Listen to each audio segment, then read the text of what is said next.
Monica Reyes, and I'm an Iowa dreamer. I was wondering what you feel about Obama's delay on immigration. Well, I think we have to just keep working.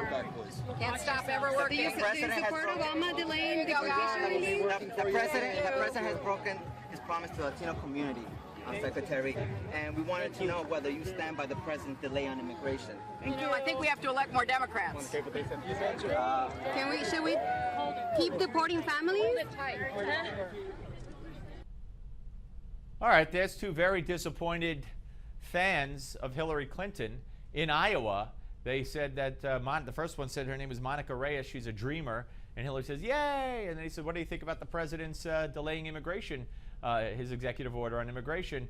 And she said, well, we got to keep working. And then someone else asked about the delay. And she said, well, we got to elect Democrats. And then you heard the girl say, you mean keep deporting families? She was very disappointed. Joining us now is a man who's very rarely disappointed. Sean Spicer, Communications Director for the RNC, the Republican National Committee. Hello, Sean. Hey, Steve. How are you? Thanks for having me. My pleasure always. All right, so you got Hillary in Iowa, and Bill, by the way. And Hillary, you know, running into some skepticism from the man she was there to really see, Tom Harkin. And also, you know, from some of the people like this dreamer who was questioning her about immigration, and she gave a very disappointing answer to that person. So all is not roses as she goes back to Iowa for the first time in nearly 8 years. Yeah, I think she's reminded why it was so bad the last time she was in Iowa. She lost in 2008. I think that she sort of, it's kind of like the book tour, Steve. I think they thought they were going to roll this out. Everyone was going to greet them with, you know, an anointment for the next presidency. And I think she thought, I'm going to go back to Iowa.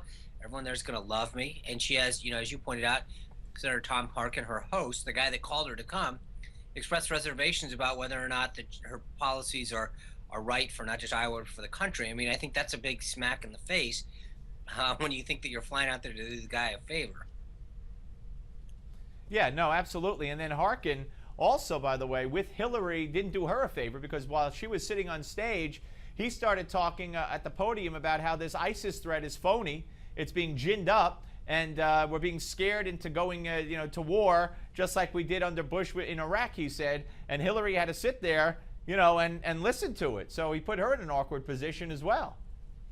Oh, absolutely. I mean, Tom Harkin is, by his own admission, a very, very progressive member of the Senate, and frankly, he's talked about how the fact that he thinks Hillary's moving too far to the right, and I think that's the problem, is that Hillary knows that her left is very vulnerable, because she's trying to straddle this fence.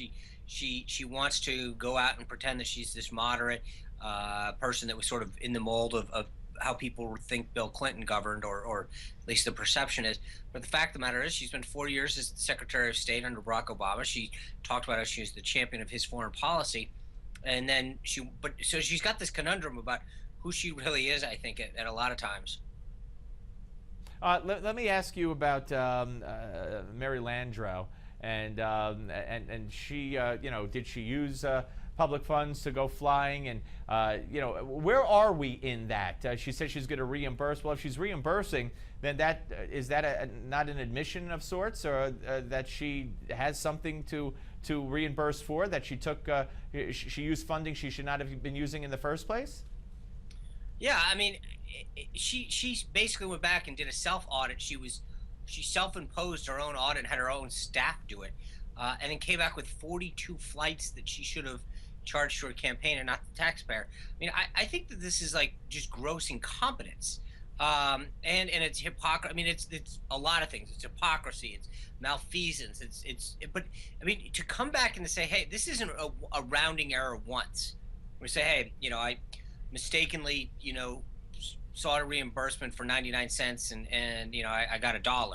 She basically billed the taxpayer over a number of years for 43 flights that were for campaign fundraisers and other events, which is just, it's actually, I mean, it's illegal. And to come back and to say, don't worry, I'm going to make it all right. I mean, there's a whole host of issues that she needs to answer. I mean, think about it. I mean, any other circumstance where this happened, the government would say you owe us with interest. There's a penalty. I mean, she just thinks that she can write this check out of her campaign and call it quits. But I think there's a very fundamental question, or questions rather, about both competency and a cover-up. I mean, this is just her own staff reporting this. I think this calls into question the need for some serious oversight into knowing what else is there. Because if you can make that many mistakes over that much time, yep, you got to wonder what else is there. Yep. Yeah, it's a lot of years and a lot of flights, as you put it. And where's the media on this? Oh, I mean, we put out a memo yesterday, myself and my counterpart at the National Senatorial Republican Senatorial Committee. But I mean, it literally was like, you know, both the Louisiana media and a lot of the national media like praised her like she was some sort of good government, you know, steward of the taxpayer here. Where the fact of the matter is, for years on years, she was taking taxpayer money or taking money from the taxpayer to pay for her campaign activities. I mean, that, like I said, that's against the law. People go to jail for that. Yeah. And the media in both Louisiana and nationally sort of like almost like praised her like she was, you know, helping some kind of watchdog.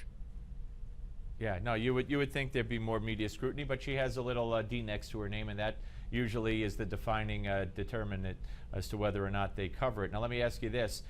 We have 3,000 troops going to fight Ebola, and, you know, to me, that's reminiscent of when troops went to Haiti and stayed there for so long, and many of them complained, and many observers complained they were being, you know, they were acting as garbage men, cleaning up the streets of Haiti. Is that an appropriate role, do you believe, for our military, and especially fight, you know, what we have the ISIS threat to be heading to fight Ebola? I don't even know how you do that exactly. I think there's a lot more details that come out, but I think one of the things that you just touched on, I had an email probably an hour ago from someone that said, you know, we're sending 3,000 people to fight Ebola. We've got a few hundred fighting ISIS. I think it's less, you know, it's not at this point. I don't know their exact role in terms of the Ebola aspect, so it's a little premature for me to comment on that. But I do think that there's a bigger question in terms of priorities.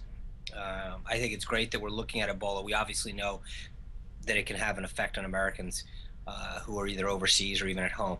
And again, I'm not a medical doctor, so I don't want to get into that. But I do think that what it is appropriate is to say, where is that in terms of priority and scale with what we're doing to fight ISIS that does pose a threat to the U.S., to our citizens, to our country?